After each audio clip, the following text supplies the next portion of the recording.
First time sex and pain, hymen, loose vagina, lost virginity से related बहुत सारे questions मुझे आते हैं। First time sex and pain, hymen, loose vagina, lost virginity से related बहुत सारे क्वेश्चंस मुझे आते हैं, जिनके आंसर आज की वीडियो में आपको मिलने वाले हैं। आप देख रहे हो बी नेचुरल, मैं हूँ रेखा। बात करेंगे गर्ल्स टॉक और सेक्स टॉक से रिलेटेड कुछ इश्यूज जिसके मिथ आपके मन में बहुत सारे अब तक थे। इस वीडियो को देखने के बाद सारे मिथ आपके क्लियर हो जाएंगे। So let's get started. Start करने से पहले रेखा वर्सेस प्रिंस पे हमारी नई वीडियो आ गई है, लिंक मैंने पिन कमेंट पे दे रखा है, तो आप प्लीज जाकर के जरूर देखिएगा। अगर आपको मेरा काम अच्छा लगता है, मेरी girls talk, sex talk, women health and hygiene, fashion, skin, hair care videos पसंद आती हैं तो आप मुझे सपोर्ट कर सकते हो मेरी वीडियो को लाइक करके और मेरे चैनल को सब्सक्राइब करके। Now let's start with the topic. इस वीडियो का फर्स्ट पार्ट मैं ऑलरेडी बना चुकी हूँ जिसका नाम है फर्स्ट टाइम सेक्स। उसमें आपके बहुत सारे मिथ मैंने क्लियर किए हैं। ये पार्ट 2 है।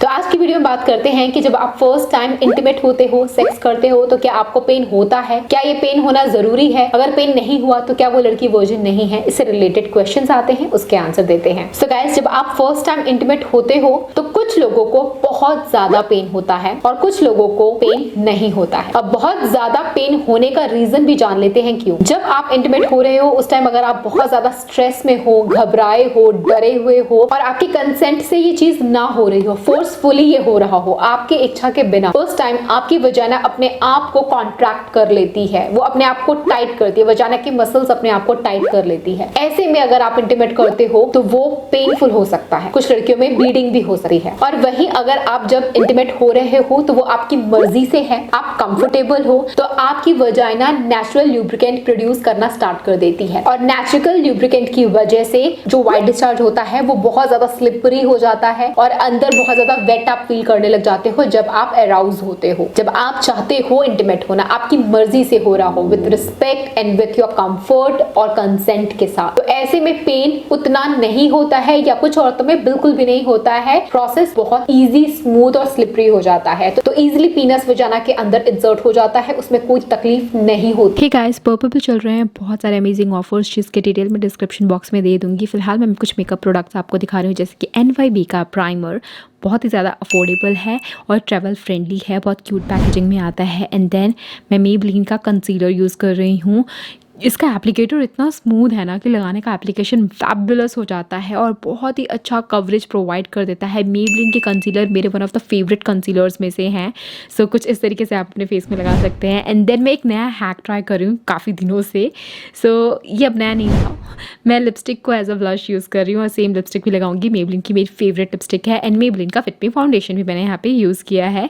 सो इस तरीके से डॉट डॉट करके फेस पे लगाने के बाद डैम्प ब्यूटी ब्लेंडर से ब्लेंड कर देंगे। पहले फाउंडेशन ब्लेंड करना, उसके बाद अपना ब्लश। एंड देन मैं यहाँ कलर बार का लूज पाउडर ले रही हूँ अपने फेस को बेक करने के लिए। नेक्स्ट मैंने मिस रोज का हाइलाइटर लिया है, बहुत ही 2A फिनिश आता है इसका और समर्स के लिए पाउडर बेस हाइलाइटर बहुत ही अच्छा होता है अगर आपकी स्किन ऑयली है तो।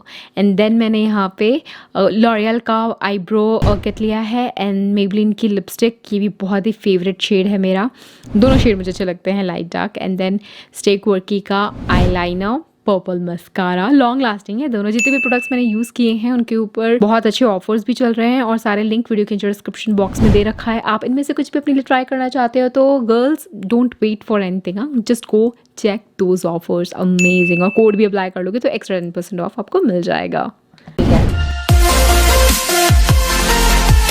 और अगर फर्स्ट टाइम सेक्स के बाद ब्लीडिंग की बात करें तो जरूरी नहीं है कि हर लड़की ब्लीड करे। हर बॉडी अलग है, हर वजाइना का शेप साइज अलग है। किसी किसी के वजाइना में पेनिट्रेशन होता है तो उनको दर्द हो सकता है, उनको ब्लीडिंग हो सकती है। और कुछ लड़कियां ऐसी भी होती हैं जिनको दर्द नहीं होता है, चाहे वो उसका फर्स्ट टाइम ही क्यों ना हो, उनको पेन भी नहीं होगा और उनकी ब्लीडिंग भी नहीं होगी। ये बॉडी टू बॉडी डिपेंड करता है। और लड़की की फिजिकल एक्टिविटीज अगर बहुत ज्यादा रही होगी, जैसे रनिंग, जंपिंग, एक्सरसाइज, जिम्नास्टिक्स रही हो या साइकिलिंग बहुत ज्यादा किया हो, तो ऐसे में भी उनका फर्स्ट टाइम ब्लीडिंग नहीं होता है या फिर पेन भी नहीं होता है, क्योंकि वजाना के अंदर जो हाइमन होता है, जो सो कॉल्ड वर्जिनिटी टेस्ट जिसको कहते हैं, वो हाइमन ऑटोमेटिकली नेचुरली ब्रेक हो जाता है बहुत ज्यादा फिजिकल एक्टिविटी करने की वजह से। तो ये बहुत बड़ा मिथ है कि अगर लड़की का पेन नहीं हुआ या ब्लीडिंग नहीं हुई तो वो वर्जिन नहीं है। ये इंडिया में बहुत ज्यादा ऐसी सोच लोगों की होती है और ये सोच बदलनी चाहिए, क्योंकि लोगों में अवेयरनेस ही नहीं है, इसलिए वो ऐसी घटिया मानसिकता को बढ़ावा देते हैं।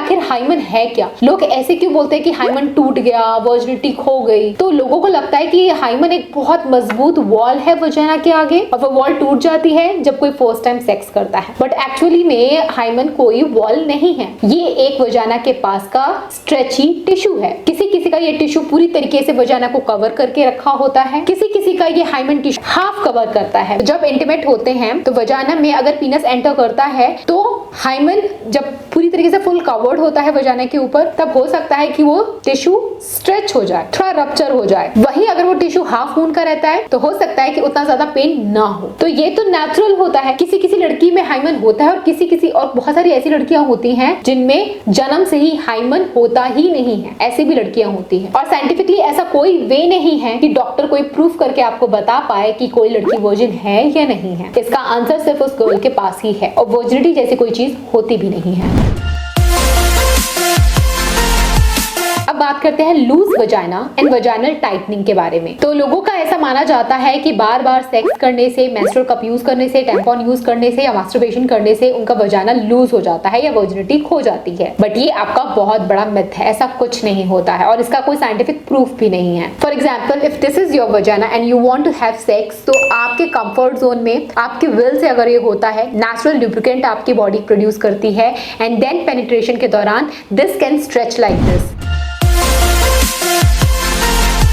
ड्यूरिंग इंटरकोर्स वजाइना एक्सपेंड हो जाती है और इंटरकोर्स खत्म होने के बाद वो वापस अपनी शेप में आ जाती है। जैसे कि ये रबर बैंड आप एक्सपेंड कर सकते हो और छोड़ दोगे तो ये वापस अपनी शेप में आ जाएगा। बहुत सरल एग्जांपल दिया है आपको समझने के लिए कि वजाइना लूज नहीं होती है, वजाइना टाइट नहीं होती है। वजाइना का जो भी शेप है ये अपने आप कॉन्ट्रैक्ट मसल्स को टाइट करता है, ये अपने आप को ये एक्सपैंड कर लेता है। ये एक ऐसा ऑर्गन है जो अपने आप को कितना बड़ा भी एक्सपेंड कर सकता है कि एक बेबी का बर्थ भी हो सकता है उसके अंदर से, और वो इतना नॉर्मल भी हो सकता है नॉर्मल डेज में कि आपको पता ही नहीं चलता है। सो अगर आपका ये मिथ है कि फर्स्ट टाइम सेक्स करने के बाद आपकी वजाइना हमेशा के लिए लूज हो जाएगी, तो इसे लूज नहीं कहेंगे, क्योंकि आफ्टर सेक्स ये हमेशा अपने पहले वाले पोजीशन में वापस आ जाती है। एक और एग्जांपल देती हूँ, जैसे कि पीनस इरेक्ट हो जाता है आफ्टर अराउजल, सिमिलरली विमेन का वजाइना भी एक्सपेंड हो जाता है after arousal. But vagina expand तभी होता है जब आप अपनी मर्जी से, अपने विश से फोरप्ले के बाद अगर इंटीमेट हो रहे होते हो तो। लेकिन अगर आप स्ट्रेस में हो और ये फोर्सफुली है तो ये एक्सपेंड नहीं होता है, बॉडी अपने आप को कॉन्ट्रैक्ट कर लेती है और ऐसे में आपको पेन और ब्लीडिंग होने के चांसेस हो सकते हैं। तो इसका मतलब ये भी नहीं है कि वजाइना आपकी कभी लूज नहीं होती है। ये फैक्ट है कि वजाइना लूज हो सकती है। इसके मोस्टली दो रीजंस होते हैं। या तो आपने बहुत सारे बेबी डिलीवर किए होंगे थ्रू योर वजाइना, तो वजाइनल डिलीवरी की वजह से वजाइना का जो साइज होता है वो थोड़ा लूज अप हो जाता है। प्लस एजिंग भी एक बहुत बड़ा फैक्टर है जिसकी वजह से आपकी वजाइना लूज हो सकती है। और दोनों ही केसेस में अगर आप चाहते हो कि आपकी वजाइना पहले जैसे टाइट हो जाए,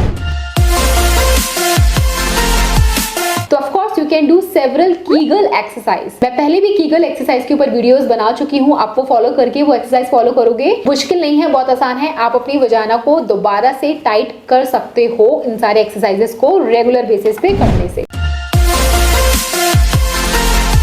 So guys, इस वीडियो से आप ये सीख करके जा सकते हो, whenever you are having your first time sex, आप अपने पार्टनर को कंफर्टेबल फील कराओ, फोर्सफुली बिल्कुल भी मत करो। और अगर फिर भी still somehow you are not able to intimate comfortably, so you can start with the foreplay, you can do fingering, you can masturbate. सो ये कुछ टिप्स हैं जो करने के बाद नेचुरल लुब्रिकेंट प्रोड्यूस हो जाता है, जिसकी वजह से आपका जो ये खूबसूरत पल होता है ये और भी ज्यादा मेस्मराइज्ड हो जाता है। सो you can follow all these tips. So guys, ये थी मेरी आज की सेक्स टॉक की वीडियो। अगर आपको पसंद आई हो तो इस वीडियो को कम से कम 30,000 लाइक जरूर देना, तो मैं इसका पार्ट 3 लेकर के आऊंगी। फर्स्ट टाइम सेक्स से रिलेटेड और भी बहुत सारे क्वेश्चंस होंगे आपके माइंड में, तो you can ask below this video. इस तरीके की टॉपिक्स को कवर करना इजी नहीं होता है, still I did for you all guys. तो अगर आपको मेरी वीडियो पसंद आई हो तो सिर्फ एक लाइक का बटन दबा करके मुझे अपना सपोर्ट जरूर दीजिएगा। इस तरीके की और इन्फॉर्मेटिव वीडियोस को देखने के लिए बने रहिए बी नेचुरल के साथ। हमारा व्लॉग चैनल है मिस्टर एंड मिसेस प्रिंस, अगर आप व्लॉग में इंटरेस्टेड हो you can watch that. Plus हमारा चैलेंज वीडियोस का चैनल है, that is Rekha versus Prince, जहां हम चैलेंज वीडियोस अपलोड करते हैं, तो आप वो भी जरूर देखना, आपको बहुत अच्छा लगेगा। मैं आपसे फिर मिलूंगी, तब तक के लिए बाय गाइस।